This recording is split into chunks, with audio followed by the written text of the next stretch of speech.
Was that a lawful request? Yes. What law am I breaking by being here? You're filming car parks, cars in this car park. And what law is that? What law is that breaking? Trespassing. You need to leave. And what is trespass a criminal matter? Is it? Yeah. Is that a criminal? What this really comes down to is simple. No law is being broken. In the UK, police can't just walk up, demand your details, or tell you to move along just because they feel uncomfortable. The law needs real legal grounds, not guesses. Civil trespass isn't a crime. It's a civil issue, not a reason for handcuffs. Police only get involved if it becomes something serious like aggravated trespass, and this situation is nowhere near that. Here, the officer can't even say what legal power she's using, yet she keeps pushing. This is where people get intimidated by confidence instead of actual law. Know your rights, stay calm, and don't let pressure change the rules on the spot. My UK Rights Guide explains everything in plain language so anyone can deal with situations like this confidently. See, it's funny because when you think I'm doing something illegal, you come and accost me, but you were too busy to deal with these sorts of things 2 minutes ago when I reported an officer committing offences. I can't deal with an officer who's committed an offence. I can't deal with that. It's not on my level. It needs to go to a sergeant or higher up or our PSD. Well, so why don't you take the details, report it to a sergeant, but you're quite happy to come and accost me, but you can't deal with matters? In the reception. I don't want to go into the reception. I'm quite happy here. If you want to discuss it, if you want someone to discuss I don't want to discuss it. I've discussed it. I walked away after they left, walked away, we've left it. That's it. She's followed me and accosted me after we've had that discussion in a public area. This is a private car park. Right? Yeah, for vehicles. I walked through a footpath that had no signage, nothing saying no public access. It says no public right of way on the road sign for vehicles. A right of way applies to roads, not to pedestrian footpaths. There is a pedestrian footpath, no obstructions, no signage. This is a public area, whether it's private or public property. It's a public. The auditor is completely right here. There are no warning signs, no staff-only notices, no restricted area boards, and not even a marked boundary. Under UK law, that means the public can reasonably assume they're allowed to walk through. This is known as the implied right of access. At the very most, it could be civil trespass, which is a private matter between the property owner and the person involved. That's something for solicitors, not the police. This difference is important because when officers show up, people often think a crime must have happened, even when legally nothing criminal has occurred. What do you want to do? What do you want to gain? Be left alone. Okay. Who are you two? Sorry, you've come in and joined the conversation. Sorry? Police officers. And what's your name and badge number? 89. 89? Yep. DC, PC, DS? 89. PC, 89. And yourself? I'm DC 424. DC 424. And you're both based here? Yeah. But we're just saying, if you want, we can go over there, but we're just saying this is private property. This is a police car park. Okay. It's private property. So if you want to go back over there, by all means, we can Okay. go and try and sort out whatever your complaint is, but it's having it in our private property. We're not going to have that. So if you want to come over to the no problems at all. We can go and have a chat in there. But the foyer is private property as well. Yeah, but you can gain access. I can gain access to this. We've just been through that. We've just been through this. There's nothing for pedestrians. Why not? Because it's a secure, and it could be, you could pose a security. Well, it's not secure, is it? If I've just managed to walk in here, it's not secure, is it? All right. You say secure, but it's not. What's your purpose for being on this car park? Because our concern is I'm making a video. It's a security breach that we're concerned about. So we're happy to talk to you, Mm-hmm. but while you're here, we've got concerns about security breach. The logic here starts to fall apart. Staff claim the auditor is a security risk, but real security concerns must be based on actual evidence, not a feeling. If the place was truly sensitive, you would see proper security measures like locked gates, fences, or keycard access. Instead, it's an open area where anyone can walk in without being stopped. That's a failure in the site's security planning, not a reason to pressure someone from the public. It's the duty of the people running the site to secure it properly, not the responsibility of a civilian who simply walked into an open space legally. Do you have a warrant card or an ID card or something? You've given a call number. I've told you my code. Thank you. Yeah. Yeah. But your plane's closed, so I just want to see your warrant card as well. So I'm willing to listen to you. We're both willing to listen to you and hear what you have to say. But No, because you're just going to fob me off with the same stuff that the two PCs have. Private car We don't know anything about what's going on. Okay, We're just- so I'll give you a quick synopsis. We're doing it over here, please, because we're not. If a police, so you're a DC, so you're a ranking No, officer. we're all the same we're the rank. same. You just said DC. Yeah. We're all the It's same. all That's constable. detective constable. Yeah. Is that not a higher rank than a police No, constable? Is it not? Okay, it's just a different area. In that case, then I don't want to talk then. Don't worry. I'll talk to a sergeant if you get me a sergeant. We've got a sign to say it's gated for a reason. Okay. So you see the no entry signs and that one. Like I said, private property, no public right of way. As we discussed, what right of way is not public access. A right of way is relevant to roads. That's what a right of way is a public right of way is a public road that people can access with a vehicle. Yeah. As you can tell, I'm not in a vehicle. I'm not in a vehicle. If it's secure, right? So as you can see there. I'm not going through it all with you. Well- you're going to try and do the whole, I know this legislation, I know that. I'm not really that fussed. I've just asked you to leave politely. And I've declined, yeah. Cool. I just don't really see the point in you being here. Like, I don't know. I don't see the point in you being here either, but there we go. Right, this is my job. This is my job, I'm at work. It's my working place. Yeah, this is my place of work right now as well. Oh, is it? Yeah. Hello, sir. Thank you. See, sensible, the most sensible person so far. Are you a sergeant? Yeah, I am. For my Thank you, finally. Right, okay. Well, we'll move away from the PCs because... Are we already standing over there so the cars can move around? Oh, well, the cars can move around. I mean, where's the car going to move? Here, it's fine. We've got plenty of room. It's actually really standing We've got over plenty of room. I just want to move away from the PCs, to be honest. I want to talk to you. I don't want to talk to them. So if you can come with me and if you want to talk to me away from the others, that's fine. What I'm saying, sir, is there's operational police vehicles just moving here. That's fine. I'm quite conscious of the road. I've managed to this have many. a conversation with you, but can we just do it there? I've managed this many years. I'll tell you what, after we finish talking, you want to stand back here for a second, can we just talk over there? I'll tell you what. I'm not trying to be difficult. We can talk on the path there. My name's Pete, what's your name? Pete. Yes. Have you collar number, Pete? My name's DS1446, Pete McGill. DS 1446. Yeah. Detective Sergeant Pete McGill arrives, and the whole mood changes. This is what proper policing looks like.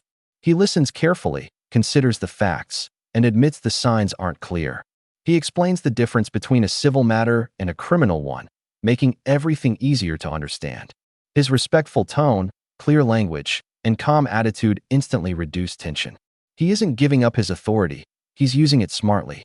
McGill understands that escalating a situation for no reason only makes things worse. His professional approach restores trust in just one conversation. Literally arrived and witnessed a police constable straight away. First thing, as soon as I get here, parked on the roundabout, Right. on the double yellows, Yeah. engine on, idling, on his mobile phone. Right. So I go and approach. Yeah. He winds his window. So I ask him quite bluntly, and I say, afternoon, is there a reason you parked on double yellows with your engine on your mobile phone? Yeah. Says, I'm doing work. I'm waiting for a prisoner to come out. And I said, okay. I said, are you on the phone to emergency services? Yeah.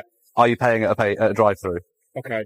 No, he just rolls his window up. Right, okay. So you're saying you've seen an officer there, they've been sat there, Yep. idling it, right? Yeah, so idling's an offence. Yeah. Idling your vehicle.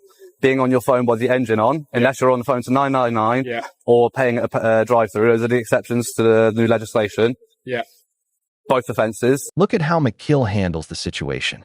He doesn't interrupt or rush to judgment.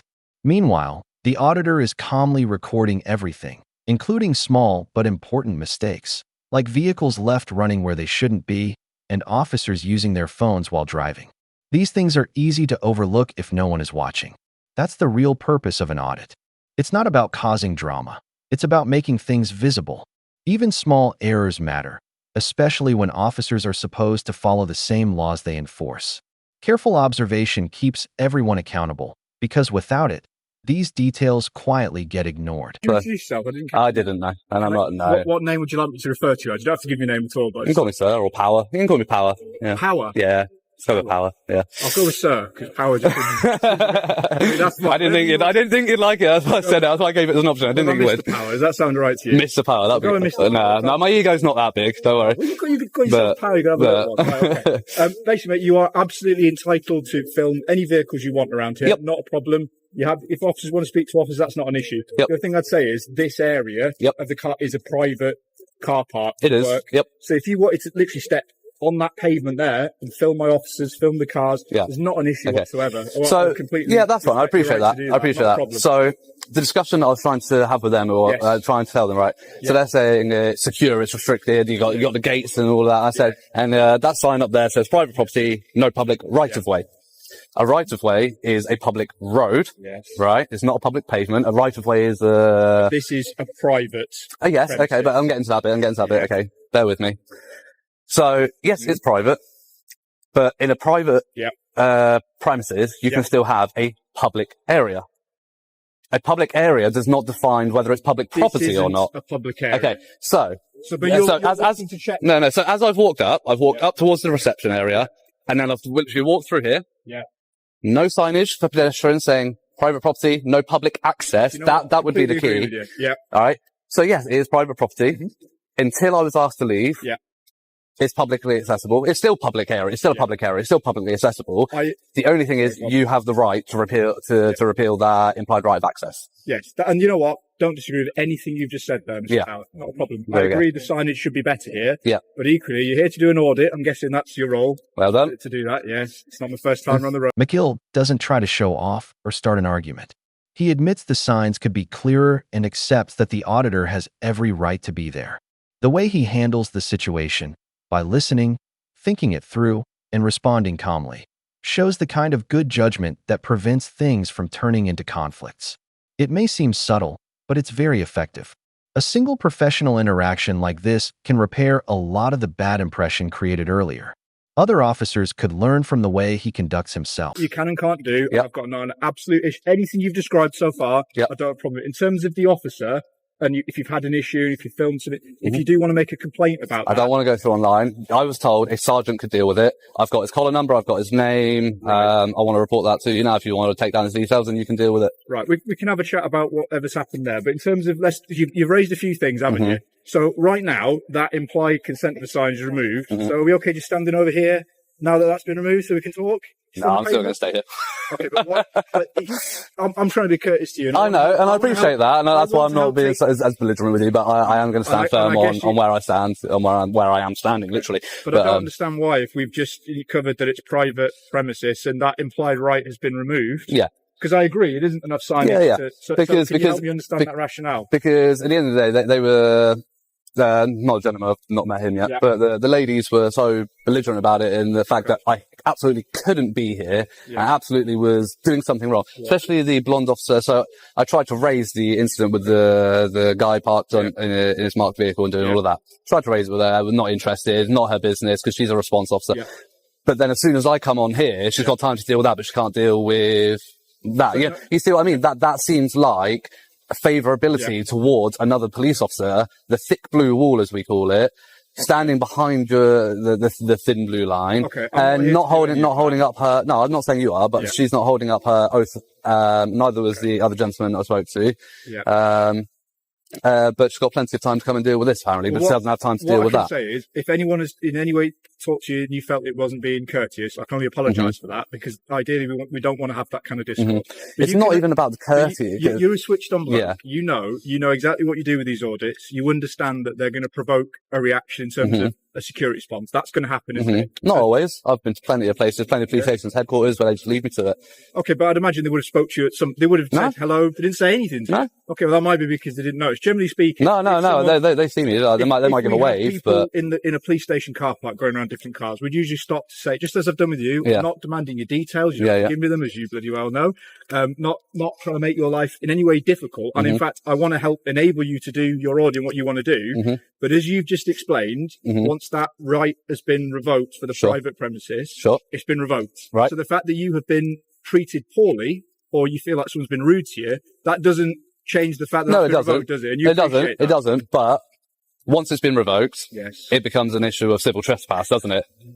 And you knew I was coming with it. You knew I was coming with it. You don't need to go down this. I'm trying to talk from a practical point of view. I know you're talking practically. I know you're talking practically. And we're stood in a disabled bay. I like to talk lawfully. Yes. Okay, so lawfully, I'm not committing any offences. I know you haven't. I have, and you've requested that I leave, and I'm going to politely decline. I'm not going to be rude about it, because you may see it as rude that I'm declining in the first place, but I'm not going to be overly belligerent about it. I'm just going to say this is a rare but valuable moment.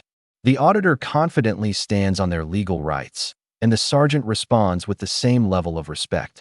There are no power plays, no unclear warnings, and no exaggerated authority, just open, constructive conversation.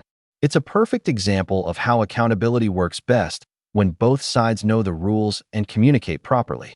Without community audits, moments like this, where law, respect, and professionalism come together, would hardly ever be seen, let alone recorded. And as long as you understand that if you are to stay here in this moment and you are to stand in front of a car that's trying to leave and conduct police work, that could obviously be obstructing the officers. Oh, sure, I would never do that. No. Yeah. I've made it this many years, being fully aware of roads and emergency vehicles.